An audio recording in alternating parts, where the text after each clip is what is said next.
Alright guys, so today I'm going to show you how to wire in a tachometer into a 94 Ford Ranger. I would assume, since this is the older interior style, that this should work for any Ranger, I believe, until '89. It's when I think they updated the body style. Just for whatever reason they kept this same interior until this year. It changed in '95. But anyways, I'm going to show you guys what wires to connect to for your tachometer. You have a tachometer service port, which is right down here, and you go ahead and disconnect that. Now this is for diagnostics usually, but this is the color of the wire. It's tan or a light brown with a yellow stripe on it. You can find it here, right next to your fuse panel. This is for the 4-liter. I believe that the other motors have it in a different spot, but the color of the wire is the same no matter what motor you have. If you're like me and you don't really want to go through the pain and hassle of, drilling into your dash or moving it or trying to find a place to get to it, up here, what I went ahead and did was I routed it through this side vent. And you'll kind of have to finagle it a little bit to get it through and everything. But once you get it through, you're going to see it. You're going to see it right up in there. I'll get my flashlight. The camera doesn't really want to. There we go. You can see the wires poking through and everything. So you'll have to kind of mess with it a little bit in order to get to the wires where you want them. Now what I did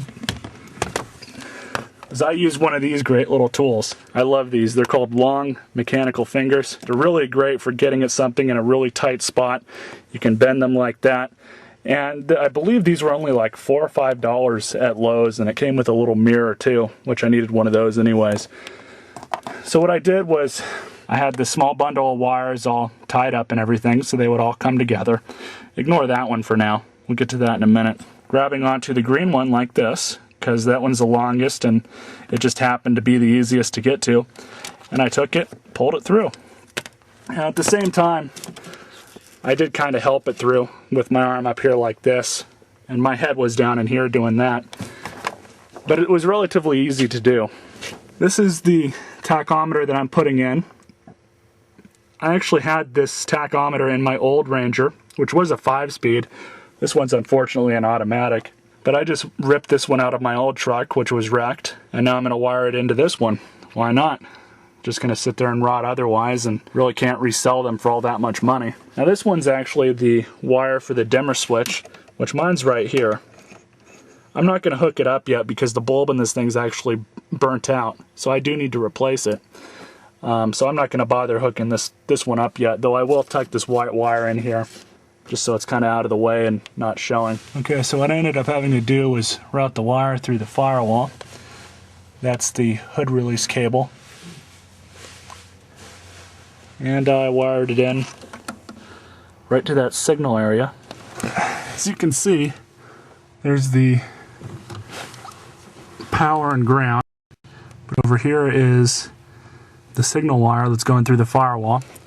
And that's what it's hooked up through, is that. That was the easiest way for me to do it. Now I did just hook this up through the auxiliary power circuit. In fact, you can see the connector right there through the aux jack. So now when I turn the truck on,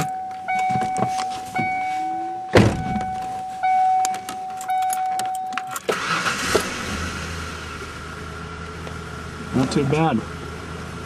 It is set for the 6-cylinder mode. There's 4, 6, and 8 cylinders settings that you can use. There's a little switch on the back.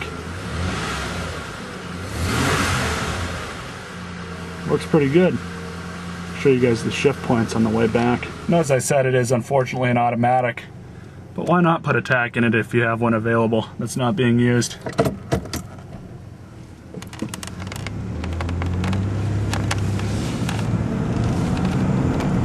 There's second, third, and fourth is going to kick in here any second.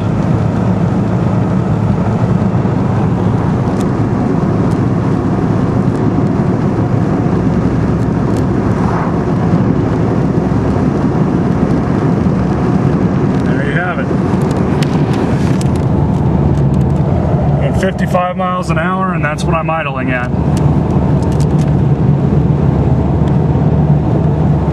Hope you guys enjoyed this video. It's a pretty simple job. Takes a little bit of finagling to sometimes get things to work right, but that's just how it is sometimes with cars. Catch you all later.